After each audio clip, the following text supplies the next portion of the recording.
अस्सलाम वालेकुम नाज़रीन। साबिक वज़ीर आज़म नवाज शरीफ ने कहा है कि मेरे दिल में बदले और इंतकाम की कोई तमन्ना नहीं है। आइन पर अमल दरामद करने वाले रियासती इदारों को मिलकर काम करना होगा।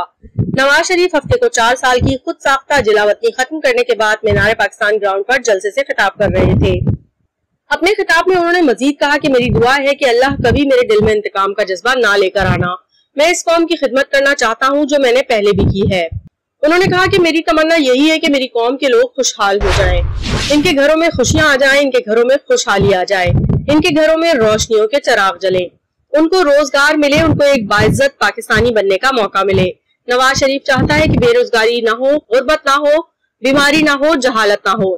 नवाज शरीफ ने एक शेर सुनाते हुए कहा कि हमें ना छेड़ो वरना हमारे इतने आंसू निकलेंगे कि तूफान आ जाएगा। उन्होंने कहा कि यहाँ मरियम बैठी है, पूछे इससे कि वो अजियत का लम्हा कैसे कोई भुला सकता है जब इसे अपने कैदी बाप के सामने गिरफ्तार किया जा रहा था। मैं कोट लखपत जेल में कैदी था, बंद था और नैब वाले आकर मेरी आंखों के सामने इसे गिरफ्तार करके ले जाना चाह रहे थे। नवाज शरीफ ने कहा कि मरियम मेरे पास आई कि अब्बू जान ये मुझे गिरफ्तार करना चाहते हैं, मैं क्या करूं? मैंने कहा एक कैदी क्या कर सकता है, गिरफ्तार करना चाहते हैं तो कर ले। पाकिस्तान मुस्लिम लीग नून के कायद ने कहा कि शहबाज शरीफ को भी जेल में बंद कर दिया, बेटों को भी बंद कर दिया, ये राना सनाउल्लाह और हनीफ अब्बासी को सजाए मौत देने के चक्कर में थे।